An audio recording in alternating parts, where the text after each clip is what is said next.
নমস্কার বন্ধুরা, welcome to এসটিউনিক sports. বন্ধুরা, এই ভিডিওতে আমরা কথা বলবো বেশ কিছু ফুটবল আপডেট নিয়ে, যেখানে ইস্ট বেঙ্গলের নতুন বিদেশি গোল মেশিন এবার আসতে চলেছে, তাকে নিয়ে আপডেট দেওয়ার রয়েছে।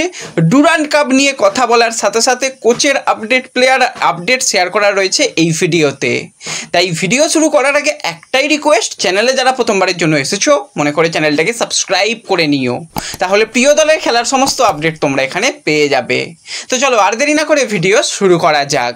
তো যেরকমটা কথা সেরকমটাই কাজ, ভিসা হাতে পেয়ে গেছে ইস্টবেঙ্গলের নবনিযুক্ত বিদেশি হামিদ আহদাদ। তো এই 30 বছর বয়সী মরক্কোর সেন্টার ফরওয়ার্ড আজই কিন্তু কলকাতায় পা রাখতে চলেছে।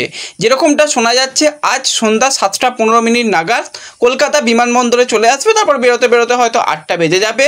তো রাত 8টাই আমরা ধরে নিচ্ছি, রাত 8টাতে কিন্তু আজকে কলকাতায় চলে আসছে। রবিবারের দিন মোটামুটি সবাই ছুটি ছাটা রয়েছে, খুব একটা অসুবিধা নেই। তো যারা পারবে যাও, গিয়ে ওয়েলকাম জানাও। এবং হামিদ আহদাদের অফিসিয়াল অ্যানাউন্সমেন্টও খুব সম্ভবত আসতে চলেছে, সেই অ্যানাউন্সমেন্টও এসে যাবে।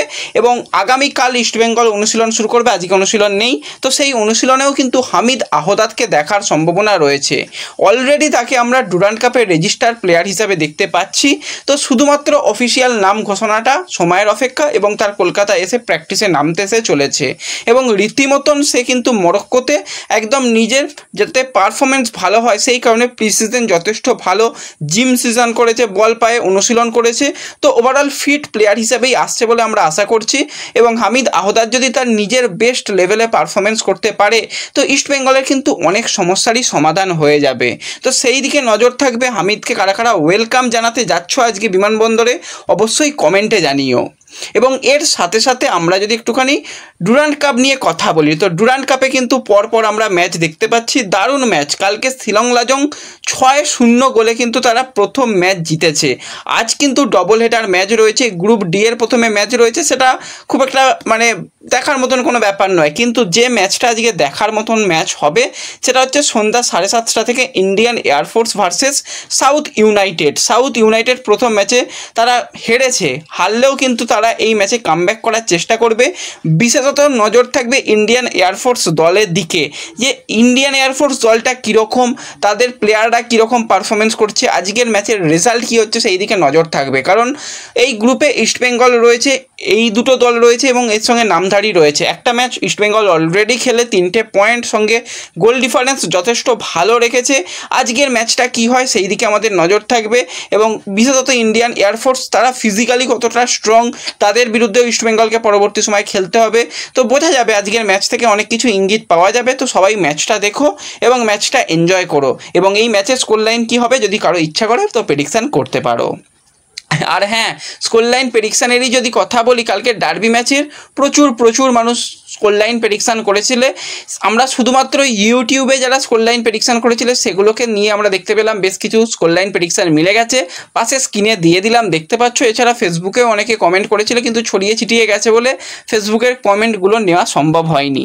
তো ওভারঅল কিন্তু ডার্বির রং লাল হলুদ হয়েছে। সিজনের প্রথম ডার্বি, কিন্তু এখনও অনেক ডার্বি বাকি। আইএসএলের ডার্বি বাকি। ডুরান্ড কাপে যদি ইস্টবেঙ্গল মোহনবাগান পরের রাউন্ডে যায়, যদি তাদের ডার্বি হয় সেখানে আমরা ডার্বি দেখতে পাবো। এছাড়া আইএসএলের ডার্বি দেখতে পাবো। তো অনেক এখনও ডার্বি বাকি রয়েছে, সেই ম্যাচগুলোর দিকেও নজর অবশ্যই আমাদের থাকবে। এবং এর সাথে সাথে ডার্বি জেতার পর কিন্তু বিনো জর্জ বেশ কিছু বার্তা দিয়েছে। অপরদিকে ডেগি কার্ডোজও জানিয়েছে যে মোহনবাগান দল ভালো করার চেষ্টা করেছে, তারা মূলত ইউথ ডেভেলপমেন্টের উপর ভাবনা চিন্তা করেই দল করেছে, সেই রকমভাবেই খেলিয়েছে। এক্সপিরিয়েন্সের কাছে হেরে গেছে বলেই তারা জানাচ্ছে তাদের কোচ। এবং তার উত্তরে কিন্তু বড়সড় মন্তব্য করেছে বিনো জর্জ।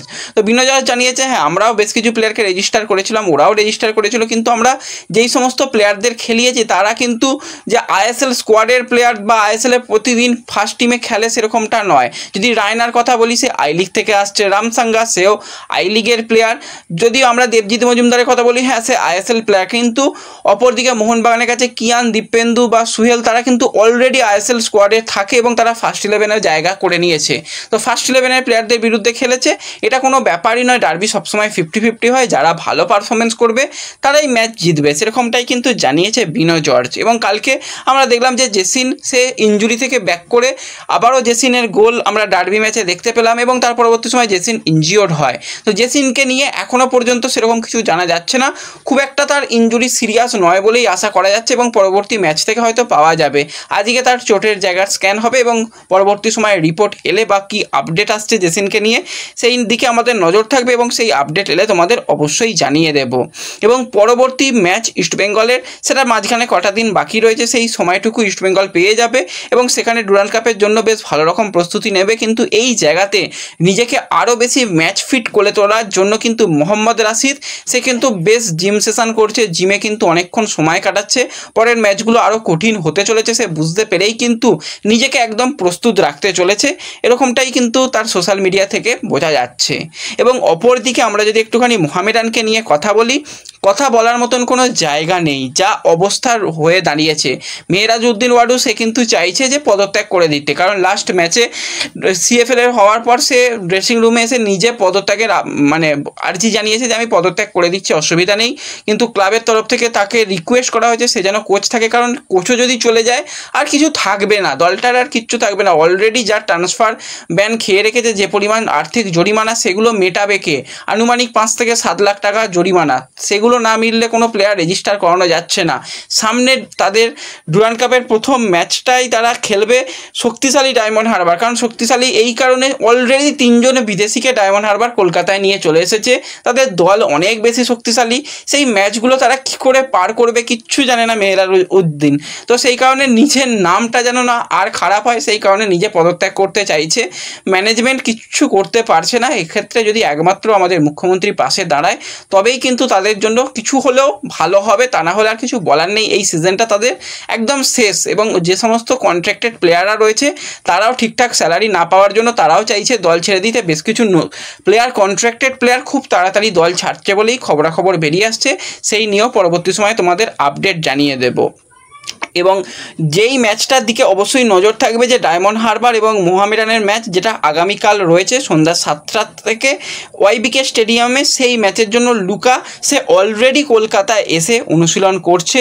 তাদের যে স্প্যানিশ প্লেয়ারকে সাইন করিয়েছে সেই প্লেয়ারও কিন্তু প্র্যাকটিস করছে, সাথে কিন্তু সিলভা তাকেও কিন্তু জোর কদমে প্র্যাকটিস করানো হচ্ছে। 3 জন বিদেশিকে নিয়েই হয়তো প্রথম ম্যাচ খেলবে, কারণ ব্রাইট এখনও সে কলকাতায় আসেনি এবং ব্রাইট এসেই যে প্রথম ম্যাচটা খেলতে পারবে সেরকমটা ব্যাপার নয়, একটু তাকেও সময় দিতে হবে, তাকে ম্যাচ ফিট করে তুলতে হবে। তো সেক্ষেত্রে এই 3 জন বিদেশিকে নিয়ে নামবে। আর মোহামেডান তো তারা সিনিয়র কিছু প্লেয়ার, হীরামণ্ডলের মতন প্লেয়ার, ফারদিনের মতন প্লেয়ারকে নিলেও তাদের রেজিস্টার করাতে পারেনি। মানে কীরকমভাবে তারা দলও নামাবে তারা কিছু ভাবনা চিন্তা করতে পারছে না। দেখা যাক কী হয় না হয়, সেই দিকে আমাদের নজর থাকবে। ওভারঅল কিন্তু তাদের সিচুয়েশান খুবই খারাপ বলেই মনে হচ্ছে।